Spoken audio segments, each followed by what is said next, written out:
दक्षिण भारत में एक राजा हुए, उनका नाम था करिमारन। तो श्री करिमारन राजा जो थे, ये राम नाम में बड़ी निष्ठा थी इनकी, राम राम राम राम जपते ही रहते थे। इनकी पत्नी का नाम था रानी उड्डयनंगई, दक्षिण भारतीय नाम है उड्डयनंगई। तो करिमारन राजा और इनकी पत्नी रानी उड्डयनंगई, ये दोनों भगवत परायण भक्त थे। राजा दिन रात राम नाम के आश्रय में ही रहते थे। रानी अपने पति के आश्रित रहती थी।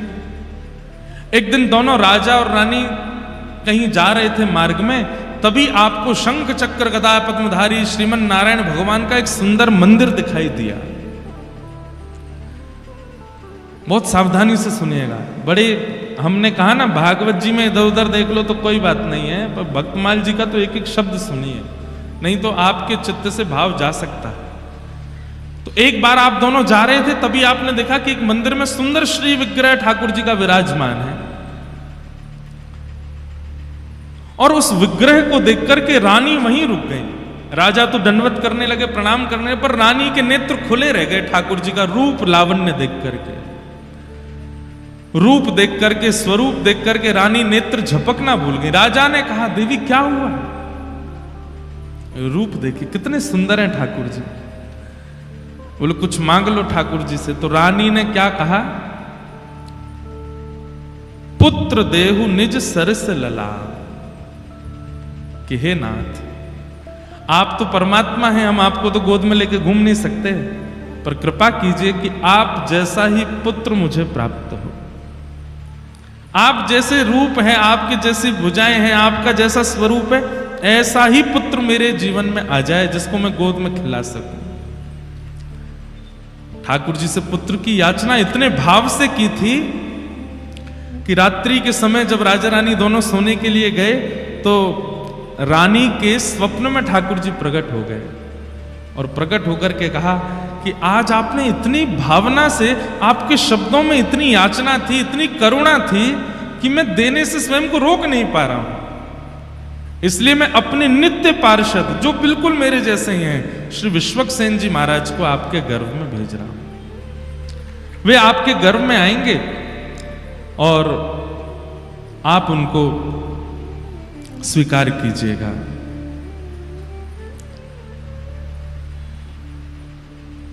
गर्भ में श्री विश्वक्सेन जी आ गए,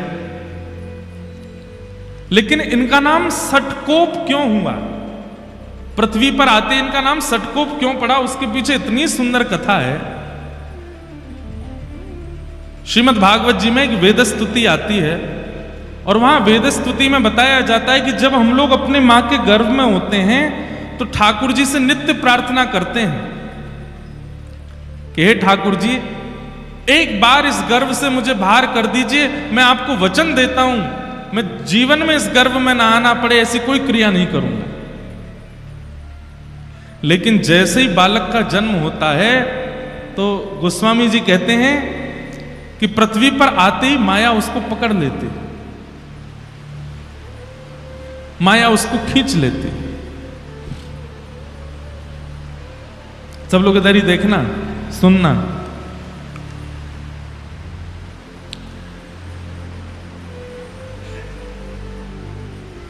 भूमि परत बा डाबर पानी, जनु जी वही माया लपटानी। जीव जब तक मातृ गर्भ में होता है वो परम भागवत होता है, ठाकुर जी से उसकी बातें होती हैं। श्रीमद् भागवत जी के कपिल देवूति संवाद में इस बात का प्रस्तुतिकरण है कि उसकी ठाकुर जी से चर्चा होती है। लेकिन जैसे ही उसका जन्म होता है, माया उसको ऐसे पकड़ती है, संसार उसको ऐसे पकड़ने लगता है कि फिर वो धीरे धीरे ठाकुर जी से जितनी उसकी चर्चा हुई सब भूल जाता है।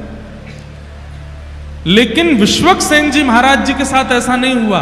आपका जैसे ही जन्म हुआ, तो जन्म लेने के अगले क्षण ही जैसे ही माया आपके ऊपर आक्रमण करने के लिए आई, तो एक तो होता है बालक रोता है, जन्म लेते ही रोता है, पर आपने रुदन ना करते हुए उस सठ माया के ऊपर कोप किया। बालक जन्म लेते गुस्सा करता है, वो जन्म लेते क्रोध किया और माया को सतर्क कर दिया कि सावधान हो जाओ, मुझ पर आक्रमण मत करना, मेरे पास मत आना, मेरे समीप आने की कोई जरूरत नहीं है। तभी इनका नाम पड़ गया सठ कोप। सठ माया के ऊपर जिन्होंने कोप किया, ऐसे श्री सठकोप जी महाराज, ये हमारे आचार्य चरण हो। और भैया देखो, जल अगर आप पे गिर जाए ना, तो हम एक बात कहते हैं, कथा में ये इधर उधर की जो गतिविधि, प्राकृतिक गतिविधि होती है, ये इसलिए होती है ठाकुर जी आते हैं कथा में, तो वो ऐसे नहीं आते, ऐसे करके आते हैं। लाइट चली जाना, पंखा बंद हो जाना, वाह।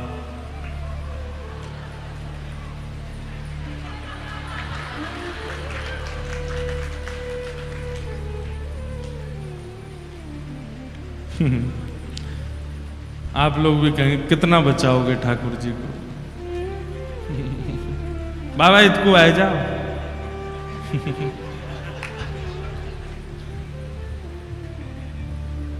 क्या बता रहा था मैं? हाँ, तो आपका नाम सठकोप क्यों पड़ा?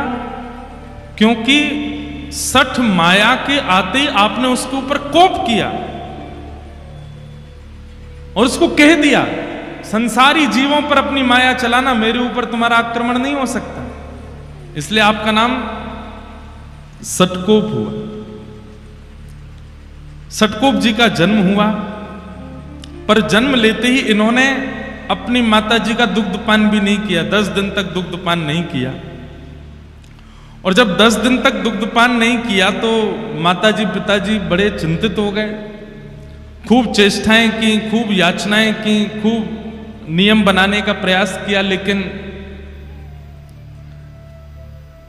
नहीं पिया दुग्ध। तो माता पिता ने सोचा कि शायद ये बालक जीवित नहीं है, कोई चेष्टा कर नहीं रहा है। तो श्री सठकोप जी को एक पास के मंदिर के एक इमली का वृक्ष था, वहीं नीचे लिटा करके माता पिता वहां से निकल गए। वो तो यही चाह रहे थे, माया में फंसने थोड़ी आए हैं, वो तो जीव उद्धार करने के लिए आए, हम लोगों के कल्याण के लिए आए हैं। इमली के वृक्ष के नीचे ही आप रहे। अब आप विचार करिए कितने दिन रहे होंगे वहां। 13 वर्ष तक वहीं रहे। जन्म लेने के 10 दिन बाद से लेकर 13 वर्ष तक वहीं बैठ करके आप हरि शरणागति, हरि भजन करते रहे, हरि स्मृति करते रहे। दूसरी भाव, हमारे श्री वैष्णव संप्रदाय में श्री सठकोप स्वामी जी ऐसे महापुरुष हुए जो कि श्री किशोरी जी के भाव से युक्त थे, श्री राधा रानी के भाव से। आप निरंतर श्री राधा रानी के भाव में ही निमग्न रहते थे, किशोरी जी का स्मरण करते रहते थे। ऐसा कहते हैं कि आपके जो पद हैं वो विशेष रूप से या तो संस्कृत में होंगे या दक्षिणी भाषा में है, इसलिए उनका भाव तो गा पाना मेरे लिए मुश्किल था। तो हमने पिछले साल जो लोग कथा में आए थे उनको पता होगा, हमने कहा था कि अपने रामानुज संप्रदाय में पद हम निवेदित करेंगे अपने आचार्यों को लिख करके। तो आज एक पहला पद लिखा है हमने अपने संप्रदाय के आचार्यों के लिए। श्री सठकोप स्वामी जी, आपकी स्थिति कैसी है? आप किशोरी जी से याचना करते हैं, किशोरी जी का चिंतन करते हैं,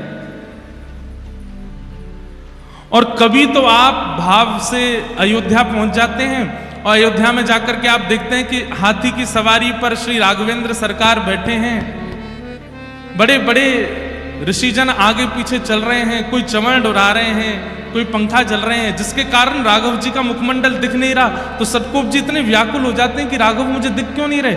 आप स्वयं वहां पहुंचे नहीं है, मानसी में वहां पहुंच जाते हैं। तभी आप विचार करते हैं कि अयोध्या के तो राजा हैं, ये राजा तो आसानी से मिलते नहीं हैं, लाला के पास चलो। तो तुरंत मानसी में ही आप वृंदावन पहुंच जाते हैं और वृंदावन जाकर के आप लाला का स्मरण करते हैं। तभी आप क्या देखते हैं अपनी मानसी में? एक गोपी खूब सारी गैयान को गोबर एक पात्र में भर के थाड़ी है। वैसे तो नित्य गोबर उठा लेती है, लेकिन आज उसको पता चल गया है कि इसी मार्ग से श्याम सुंदर आने वाले हैं। तो मन में विचार कर रही है कि मैंने कुछ ऐसा नाटक करूं कि लाला को मेरे पास आना पड़े।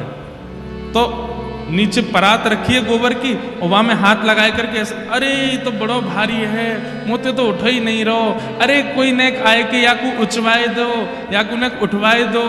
सतगोप स्वामी जी के मानसी में ये चिंतन होता है।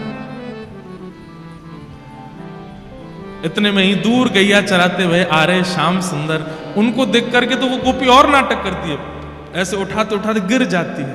अरे ये तो बड़ा भारी है, आज तो कोई मेरी मदद करे ही ना रो, या को कौन उछवाएगो। इतने में ठाकुर जी आए, बोले मैं उछवाए दूं। तो गोपी तो है 80 वर्ष की और लाला है 5 वर्ष को, नेक्स्ट सोच। ठाकुर जी कह रहे मैं उछवाए दूं। सतगोप स्वामी जी दूर खड़े खड़े देख रहे हैं और तभी गोपी के हाँ लाला उछवाए दे। तो ठाकुर जी भुजा लगा करके उसमें प्रयास कर रहे हैं उठवाने का, और गोपी से तो उठता बनता है, वो तो जानबूझ के नाटक कर रही है। तो जैसे ठाकुर जी ने हाथ लगाया तो गोपी ऐसे उठाने लगी। इतने में ठाकुर जी मन में विचार किए, मैंने तो जोर ही ना लगाया, वे उठ कैसे गए हो। ठाकुर जी समझ गए, बोले ओहो जे गोपी नाटक कर रही है मेरे आगे। सो ठाकुर जी ऐसे करते करते, अब वो गोपी देख रही है ठाकुर जी की और चाह रही है गोबर का भाव। दूर खड़े सतगोप स्वामी जी मानसी में दर्शन कर रहे हैं और जैसे उचाते उचाते नेक ऊपर लाई तो इतने में ठाकुर जी उसको दिखा देते हैं, मैंने तो स्पर्श ही नहीं किया, अपने आप ही उठ रही है। जैसे उठाने लगे तो ठाकुर जी ठाड़े के बोले, हेरी गोपी तू नाटक क्या कर रही? तो गोपी ने सिर पर, मैंने तो नहीं किया नाटक। बोले अच्छा, मैंने तो जोर ही ना लगाया, या मैं फिर उच कैसे गई ऊपर तक? और दूसरी बात, मैंने जोर लगाया भी होगा तो तेरी कमर तक मेरे हाथ में वाते ऊपर कैसे चली गई जी? तो गोपी बोली नहीं नहीं वो तो ऐसे ही आ गई। नहीं ना बता, ठाकुर जी ने वहां को एक हाथ पकड़ लिया। बोले मैं बता के जा, तो झूठ कैसे बोल रही यहाँ पे? सतगोप स्वामी जी के नेत्र सजल हो रहे, अब क्या करेंगे ठाकुर जी? तो गोपी का हाथ छोड़ नहीं रहे, बोले मैं बता के जा। और गोपी यही तो चाह रही थी मुझसे बात करें, मेरे सामने खड़े हो, मेरा हाथ पकड़ लें। ठाकुर जी जब हल्ला मचाने लगे, मधुमंगल श्रीदामा जल्दी आओ, देखो जे गोपी कैसा नाटक करे। इतने में गोपी वहां से बचवे के काजे अपने जो परात है का जहां में गोबर भरो पड़ो बात टेढ़ होकर के ठाकुर जी पे ही डाल दे। तो सिर से लेके नीचे तक ठाकुर जी गोबर में सन गए, और जैसे ही गोबर में सने तो हाथ छोड़ दिया, गोपी मत भाज गई। और श्री सतगोप स्वामी जी इस लीला का दर्शन करके चरणों में प्रणाम करते। सोचिए, माया पर कोप किया उन्होंने, लेकिन भावना से कितने सरल हैं, मानसी से कितने निर्मल हैं। इसलिए आपका निजी नाम नम्मालवार, आपका प्रकट नाम तो है श्री सतगोप, पर हमारे जैसे यहां पे अष्ट सखा होते हैं ना उत्तर भारत में, ऐसे दक्षिण में ठाकुर जी के आलवार हैं, भक्तों को ही आलवार कहा गया। तो आप जो हैं वो नम्मालवार आपका नाम है आलवारों में। आप किशोरी जी के ध्यान में ही रहते, श्री जी के ध्यान में ही रहते। एक बार की बात है कि ऊखल बंधन लीला जो भागवत जी में आती ना, मैया ने लाला बांध दियो, आप कथा सुन रहे थे और कथा में जैसी ऊखल बंधन लीला सुनी, सुनते ही मूर्छित हो गए। किस बात से मूर्छित हो गए? बोले मैया लाला से यूं कहेगी, आज तो को रोटी नहीं मिलेगी, आज तो को मक्खन नहीं मिलेगा। तो मैया के इस कोप को ठाकुर जी कैसे ले रहे होंगे? ठाकुर जी कितने सरल हैं, कितने सहज हैं, कितने निर्मल, उन पर कोप कर रही है मैया। इस भावना को सोचकर के आप वहीं मूर्छित हो गए कि मैया ने लाला उखल में क्यों बांध दिए, इतने कोमल से लाला क्यों बांध दिए। बंधुओं, 1 घंटा, 1.5 घंटा, 2 घंटा की मूर्छा तो समझ आती है, 6 महीने तक नहीं उठे, मूर्छित ही रहे। लोग उठा करके ले गए, जल का छिड़काव किया, क्या नहीं किया, लेकिन आपकी ध्यान समाधि भावना ऐसी, बस नेत्रों से अश्रु गिरते जा रहे हैं और मूर्छावस्था में 6 महीने तक। फिर 6 महीने बाद किशोरी जी ने ललिता जी से आज्ञा की कि आप जाओ, और श्री ललिता जी आई और उन्होंने आकर के श्री सटकोप स्वामी जी को पुनः चेतना कराई। ऐसे हमारे रामानुज संप्रदाय के श्री सटकोप स्वामी जी महाराज। तो ये जब मैं कथा पढ़ रहा था तो मेरे मन में आई कि मैं है अपनी परंपरा के गुरु प्रदत्त मंत्र का उच्चारण नहीं करना है। सब चीज प्रकाशित कीजिए, पर कुछ चीजें छुपाई जाती हैं और वो छुपी हुई ही अच्छी होती हैं। अब लोग कहें कि नहीं, इतना बड़ा पेड़ खड़ा हो गया, इसकी जड़ निकालो, बाहर निकालो, हमें तो देखनी है जड़ कैसी है। जड़ निकालते ही पेड़ तो नीचे गिर जाएगा ना, पेड़ तो नष्ट हो जाएगा ना, ना वो पुष्पित होगा ना वो फलित होगा। इसलिए जड़ तो गोपनीय ही अच्छी होती है। ऐसे ही बड़ी बड़ी इमारतें बनी हों, उसकी नींव तो गोपनीय अच्छी। अब कोई कहे मुझे नींव देखनी है कैसी है, उसके लिए तो धराशायी करना पड़ेगा ना 12 मंजिल को। ठीक वैसे ही आपकी भक्ति की स्थिति जितनी आगे बढ़ती जाएगी वो तभी बढ़ेगी जब आप अपने गुरु मंत्र रहस्य को गोपनीय रखोगे। वो भले ही सामान्य है, भले ही बहुत सरल है, पर वह रहस्य अद्भुत है, इसलिए उसको किसी को नहीं बताना चाहिए। तो वही अष्टाक्षर मंत्र सबसे पहले श्रीमन नारायण भगवान ने प्रकट होकर के श्री सटकोप स्वामी जी को प्रदान किया, और उसी मंत्र का उच्चारण आप निरंतर करते रहते हैं। जिनके बारे में हम सुन रहे थे, श्री गरुण जी महाराज, आप मधुर कवि के रूप में जन्मे, और एक दिन आप अयोध्या यात्रा कर रहे थे तो आप आकाश की ओर देखा कि दक्षिण से एक दिव्य प्रकाश दिखाई दे रहा है। तो आप प्रकाश के पीछे पीछे चलते चलते उत्तर से दक्षिण में आ गए, और दक्षिण में कहां पहुंचे, जहां श्री सटकोप स्वामी जी बैठे थे। तब मधुर कवि जी ने आकर के इनके ध्यान को खोलने के लिए खूब ताली भी बजाई, आवाज करी, लेकिन इनका ध्यान नहीं खुला। तब इन्होंने उनके कान के समीप जाकर के कहा कि मेरे मन की हृदय की अत्यंत वृहद जिज्ञासा है, कृपा कर उसको पूर्ण कीजिए। इतने भाव से आपने पूछा कि सटकोप स्वामी जी के मन में आया, अगर इसकी हृदय के प्रश्नों के उत्तर नहीं दिए गए तो उद्धार कैसे होगा। तो आपने तुरंत वर्षों की समाधि खोल करके उनको सन्मुख बैठाया, बोले क्या प्रश्न है, प्रश्न पूछो। तब उन्होंने 5 प्रश्न पूछे। प्रश्न कितने सुंदर हैं, सुनिए। पहला प्रश्न, मैं कौन हूं? मेरा नाम चाहे जो हो, मैं चाहे जहां जन्मा हूं, लेकिन वास्तविकता में ये मैं हूं कौन? पहला प्रश्न कौन पूछ रहे हैं? मधुर कवि जी पूछ रहे हैं सटकोप स्वामी जी से। दूसरा प्रश्न आपने पूछा, ईश्वर कौन है? पहला मैं कौन हूं, दूसरा ईश्वर कौन है। और तीसरा प्रश्न आपने किया, ईश्वर से मिलने का उपाय क्या है, उस परमात्मा से मिलने की विधि क्या है, उपाय क्या है, कृपा करिए बताओ। और चौथा प्रश्न क्या कहा, भगवत मिलन में बाधा कौन बनता है, ठाकुर जी से मिलने में बाधा क्या है। और 5वां और अंतिम प्रश्न पूछा, ठाकुर जी से मिल जाने का फल क्या है। अगर ठाकुर जी से मिल गए, ठाकुर जी हमको मिल गए, तो उसका फल क्या है। ये 5 प्रश्न आपने किए। चरित्र हम पढ़ रहे थे भक्तमाल जी में, तो उसमें वर्णन आता है कि श्री सटकोप स्वामी जी ने इनका उत्तर देने के लिए 1000 श्लोक बोले, और 1000 श्लोकों में उत्तर दिया। उसको सहस्त्र गीति कहते हैं। दक्षिण भारत में वह ग्रंथ भी है और वहां लोग उसका अवलोकन करते हैं।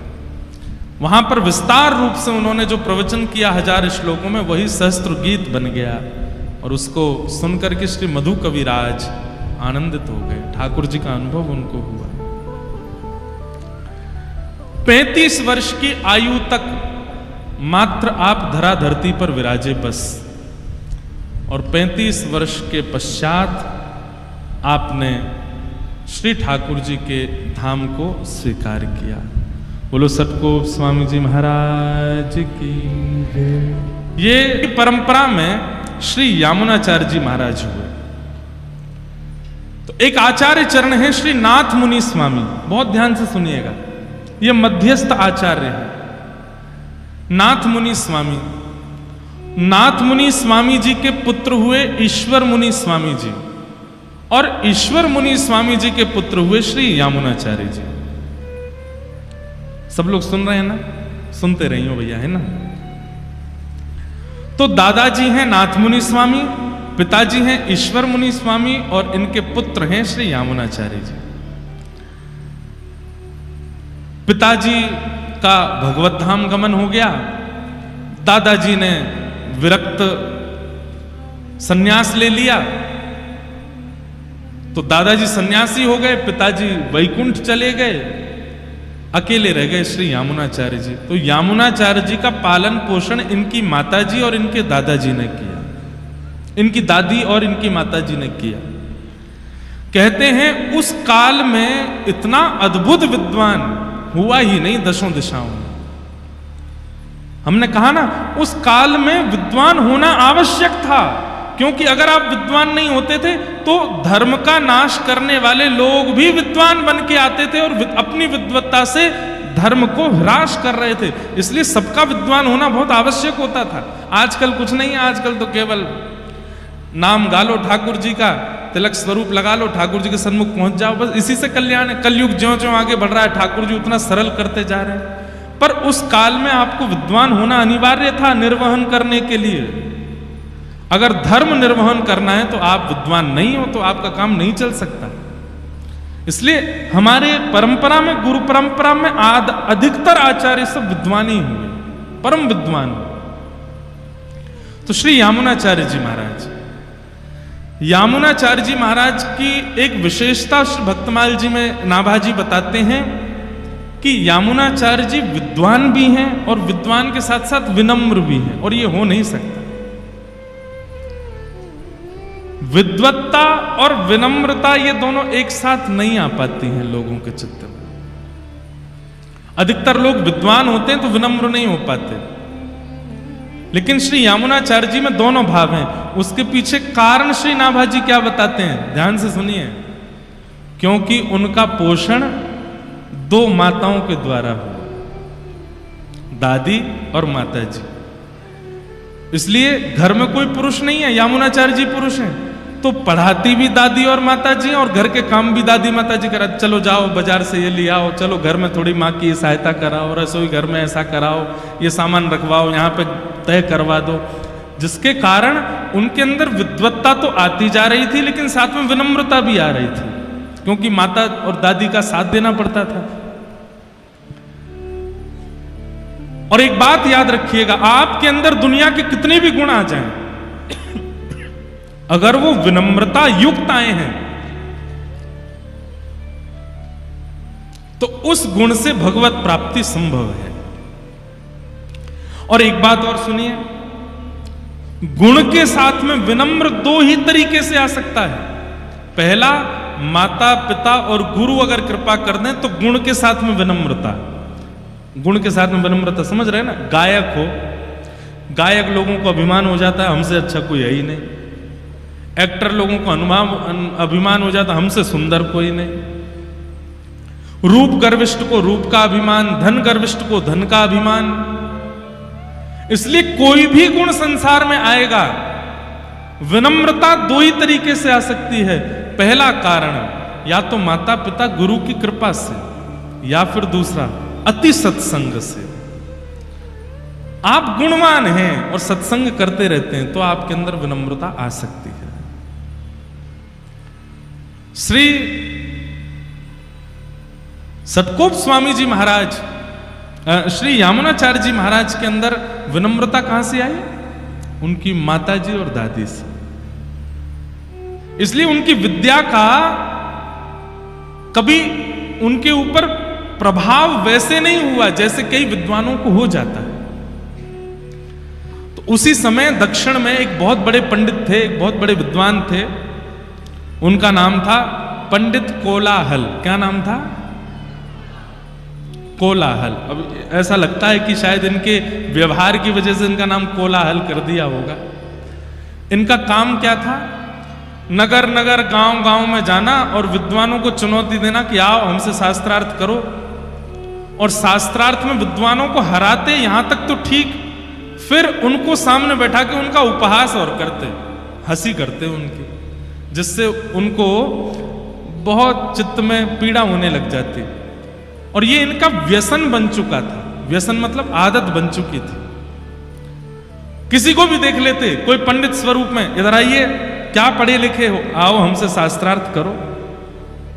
तो सामने वाला शास्त्रार्थ करता, यहां तक तो ठीक कि हरा दिया, तो उसके बाद उसको बैठा के उसका उपहास और करते, तुम्हारे पिताजी ऐसे हैं, तुम्हारी माताजी ऐसी हैं, तुम्हारा तो कुल ऐसा है, तुम्हारी जाति ऐसी है, तुम्हारा ये ऐसा है। उसका उपहास, वो रोज जब तक नहीं जाता तब तक उसका उपहास करते। ऐसे थे पंडित श्री कोलाहल जी। और वहीं एक दक्षिण भारत के नगर का राजा था। राजा का नाम था पांडे। क्या नाम था? पांडे राजा।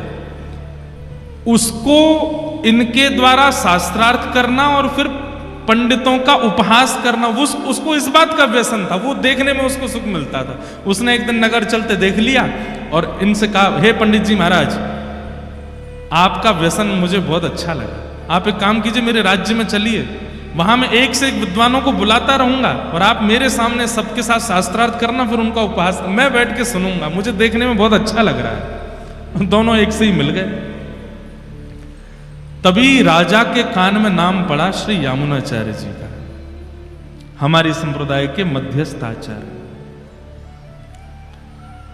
और श्री यामुनाचार्य जी का नाम जैसे ही सुना, आपने उन्हें आमंत्रित किया। किसी ने कहा वो बहुत बड़े विद्वान हैं, ऐसे नहीं आएंगे एक निमंत्रण पर। तो बोले कैसे आएंगे? बोले उनके लिए पालकी भिजवा दो। कई बार ऐसा होता है कि बड़े बड़े महापुरुष वो केवल कार्ड से नहीं आते हैं, गाड़ी और भिजवा दो। बोले महाराज गाड़ी भेजी है, फल की डलिया भेजी हैं,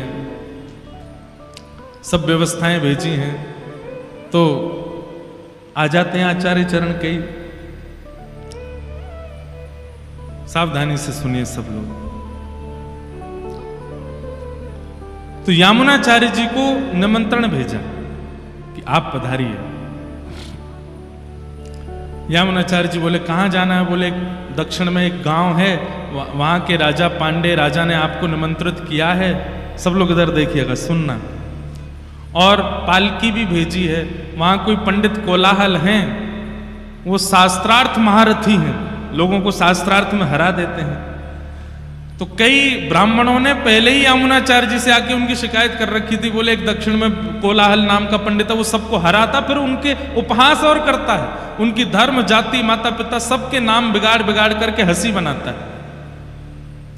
तो यामुनाचार्य जी ने पालकी के लोभ में नहीं गए, लेकिन जब पंडित का नाम सुना, बोले कि इस पंडित से तो बात करनी चाहिए हमको। जैसे हमारे श्री हरिराम व्यास जी और छावारे, वो भी यही कर रहे थे, जगह जगह जा करके ब्राह्मणन को हरा रहे थे। फिर उनको समझाने कौन गए? महादेव, काशी विश्वनाथ भगवान गए और जाकर के कहा कि भैया ये विद्वान बन करके जगत उपहास करने के लिए नहीं बने हो, तुम विद्वान इसलिए बने हो कि प्रियालाल जी की सेवा करो जाकर के वृंदावन में।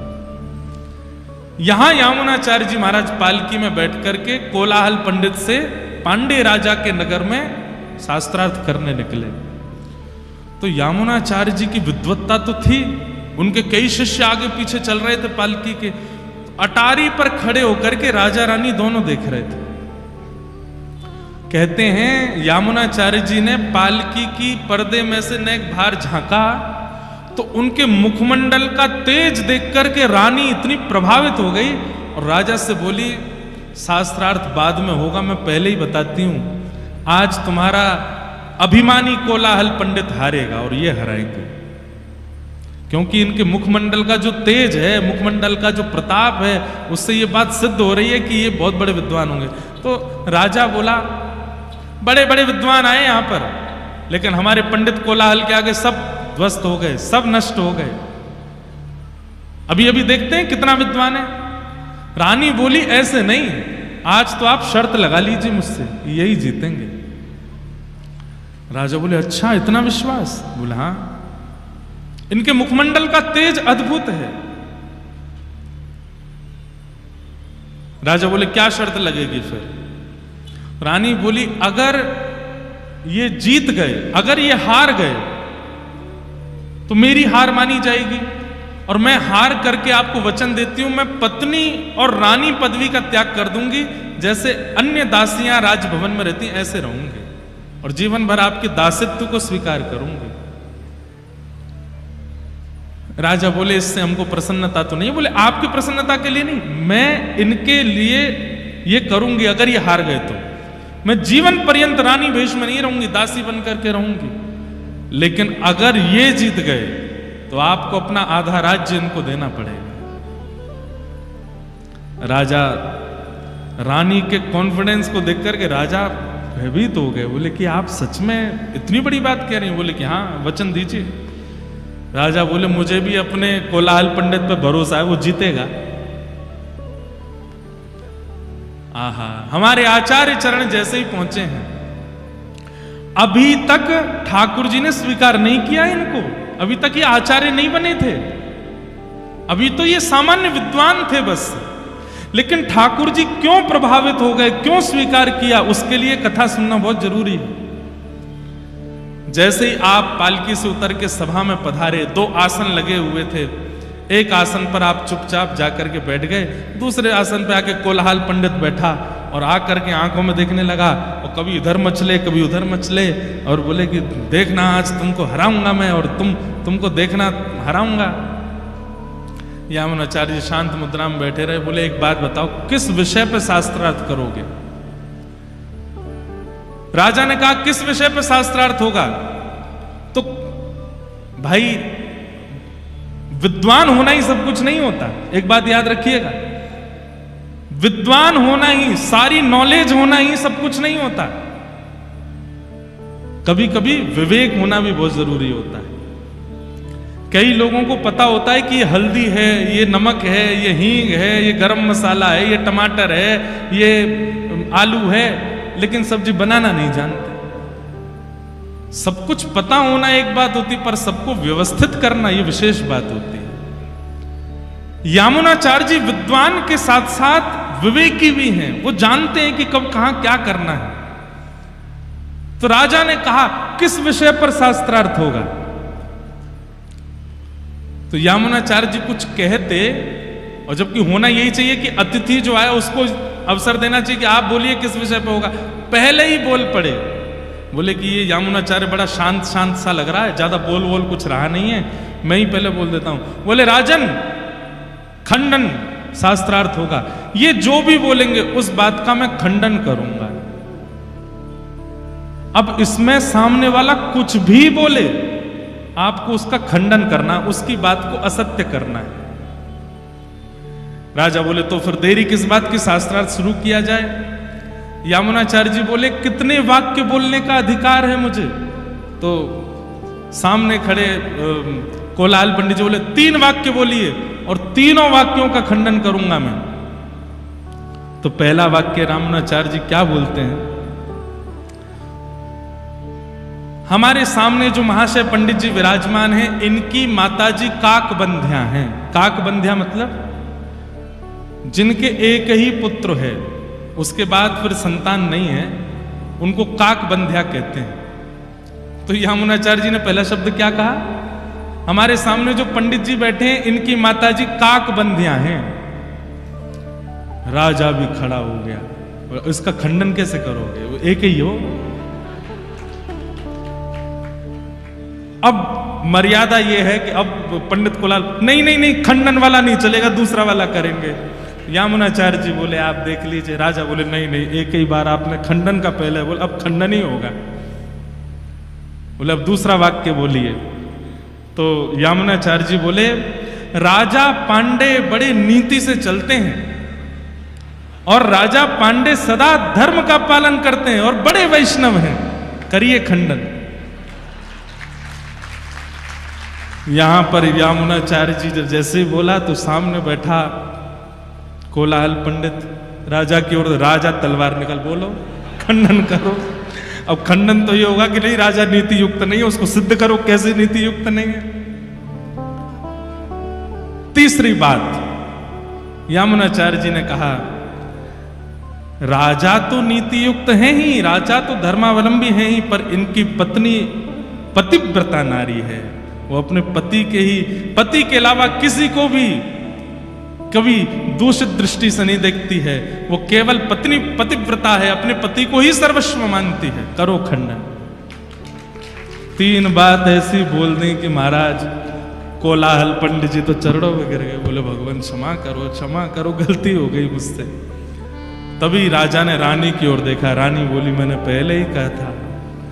ये विद्वान तो हैं, पर विद्वान के साथ साथ विवेकी भी हैं।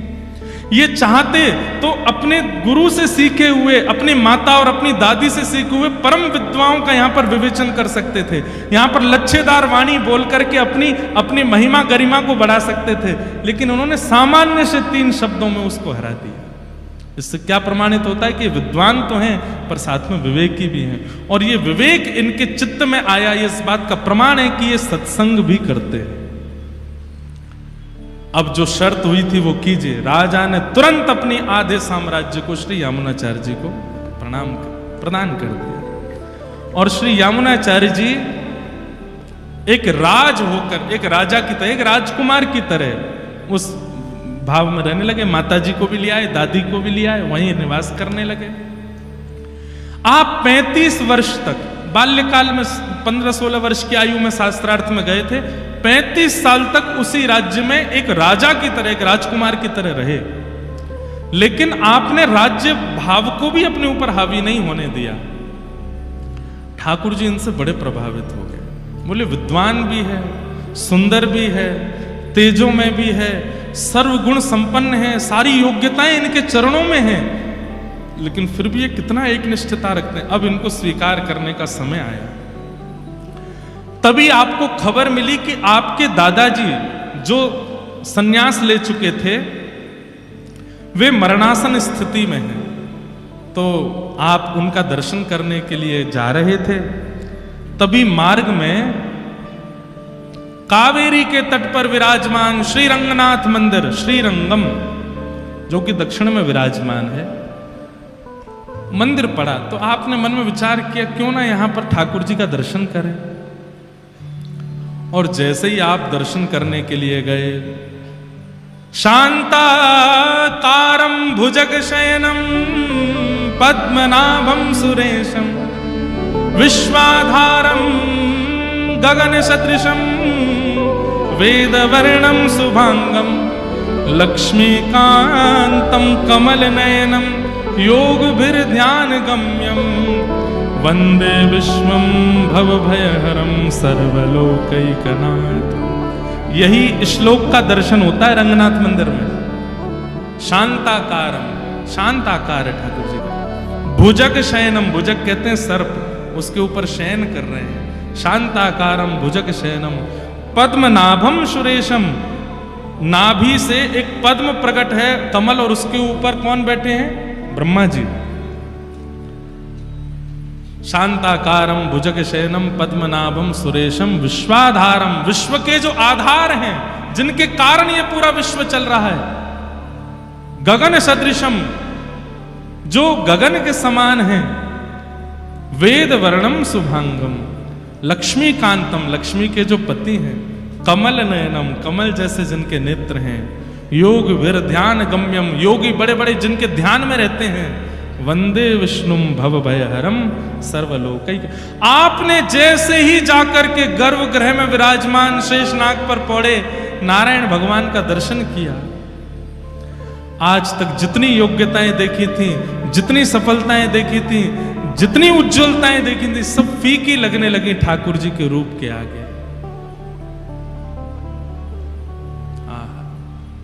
देखते रहे और नेत्रों से अश्रु प्रवाहित करने लगे और चरणों में प्रणाम किया। तभी आचार्य चरण भीतर से आए और आकर के प्रसाद देने लगे, तीर्थ देने लगे। तो कहा कुछ मांग लो ठाकुर जी से। बोला अब एक ही आशा है। बोले क्या? अब कहीं और नहीं जाना, बस ये अपनी चरण में रख लें। मुझे यहां से आगे जाना ही नहीं है, मुझे वापस राज्य नहीं करना है, मैं इनके चरणार विंदों में केवल इनको देखते हुए रहना चाहता हूं और कुछ नहीं चाहिए। आपने ये कामना की थी और ये कामना सुनते ही शेषनाग पर पौड़े श्रीमन नारायण भगवान उठ बैठे और प्रत्यक्ष प्रकट होकर के मंदिर से बाहर निकल करके आए और श्री यामुनाचार्य जी को अपने हृदय से लगा लिया, हृदय से लगा लिया। मैं बहुत प्रसन्न हूं। क्यों प्रसन्न हूं? संसार में जितनी योग्यताएं एक मानव चाहता है वो सब तुमको दी मैंने, लेकिन उन सबको कभी भी अपने चित्त पर, अपनी बुद्धि पर, अपने प्रभाव पर हावी नहीं होने दिया। और आज जब इतने वर्ष बाद मैं तुम्हारे सामने प्रस्तुत हुआ तो तुमने सबका त्याग कर दिया, सर्वस्व मुझ पर न्यौछावर कर। मैं बहुत प्रसन्न हूं। और तब श्री यामुनाचार्य जी को ठाकुर जी ने स्वीकार किया। इस बात से प्रमाणित होता है कि आपके चाहने से ठाकुर जी आपको प्रिय नहीं लगते हैं।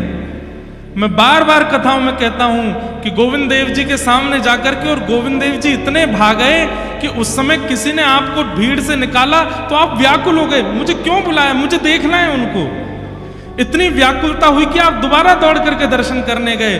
प्रमाणित मान लीजिएगा, आप उनको देख के नहीं रीझे हैं, वो आपको देख के रीझ रहे हैं, वो आपको देख के प्रसन्न हो रहे हैं। ठाकुर जी इन आचार्यों को पृथ्वी पर क्यों भेजते हैं? ताकि हम लोगों के भटकाव को ये दूर करें।